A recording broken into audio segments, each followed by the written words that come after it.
The Trump administration has taken a major and highly controversial step in Middle Eastern diplomacy by formally sending a classified U.S.-Saudi civilian nuclear cooperation agreement to the U.S. Congress for review. Submitted under the U.S. Atomic Energy Act, the agreement is designed to strengthen Saudi Arabia's civilian nuclear program and deepen strategic cooperation between Washington and Riyadh.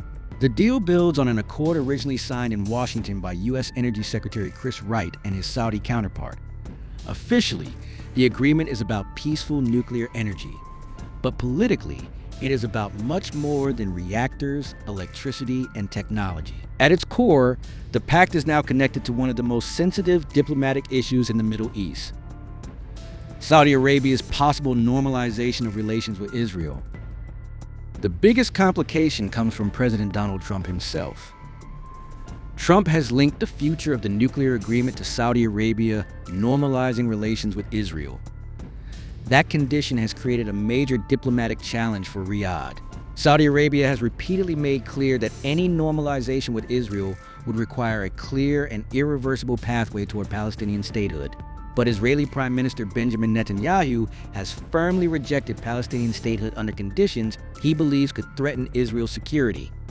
This leaves Washington trying to bridge a significant gap between two important regional partners. The nuclear agreement, therefore, is no longer simply an energy deal.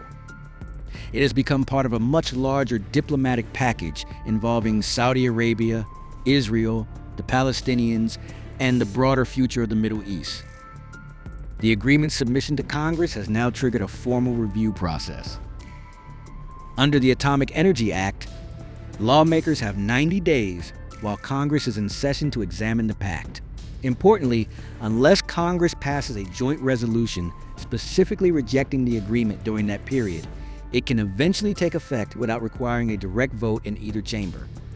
That makes the review period particularly significant. Members of Congress will be looking closely at the details of the agreement, including what nuclear technology Washington could provide to Riyadh and what safeguards will be put in place. The highly classified nature of the agreement has also raised questions on Capitol Hill, with lawmakers expected to examine whether the proposed framework adequately protects U.S. national security interests. But perhaps the biggest concern surrounding the agreement is nuclear proliferation. Saudi Arabia has long pursued plans to develop a civilian nuclear program as part of its effort to diversify its economy and energy supplies. Civilian nuclear power can provide electricity and reduce reliance on fossil fuels. However, some nuclear technologies are considered highly sensitive. One of the central concerns is uranium enrichment. Although enrichment can be used for peaceful purposes, critics and security experts worry that expanded domestic capabilities could eventually provide Saudi Arabia with a more advanced nuclear option. That possibility has raised fears of a wider regional nuclear competition. If Saudi Arabia develops greater nuclear capabilities, other countries in the Middle East could potentially feel pressure to strengthen their own programs, creating another dangerous layer of strategic rivalry in an already unstable region. For Washington, however, the agreement could offer major strategic and economic benefits. A successful pact could significantly deepen the U.S.-Saudi relationship and strengthen American influence in the region. It could also create long-term opportunities for U.S. nuclear and energy companies, with American firms potentially becoming directly involved in developing Saudi Arabia's civilian atomic infrastructure. If the agreement survives the congressional review and diplomatic hurdles, it is expected to remain in force for 30 years. That would make it a long-term commitment rather than a short-term political arrangement.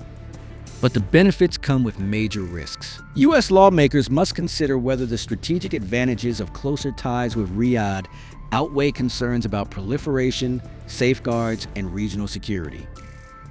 The next 90 days could therefore be crucial for the future of this agreement. Congress will scrutinize the pact while the Trump administration attempts to navigate competing demands from Saudi Arabia and Israel. Riyadh wants progress toward Palestinian statehood before normalization. Israel strongly opposes that condition. Washington, meanwhile, wants to strengthen its relationship with Saudi Arabia while preventing any nuclear cooperation from contributing to a regional arms race.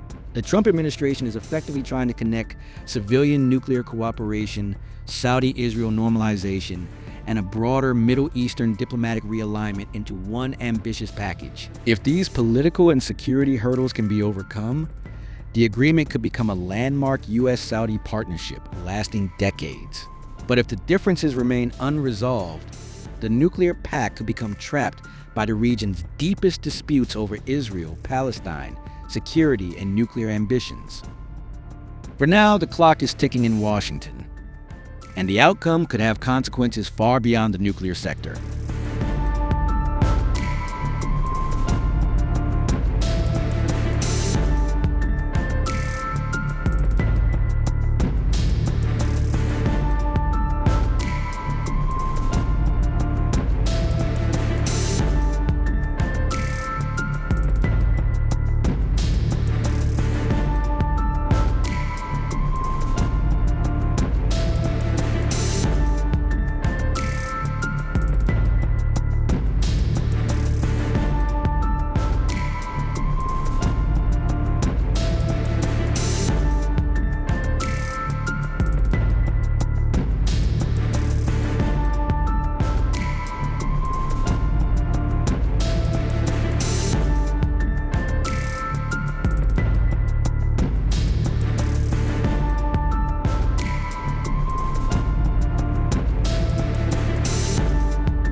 If you like this video, then like, share and subscribe to Mirror Now.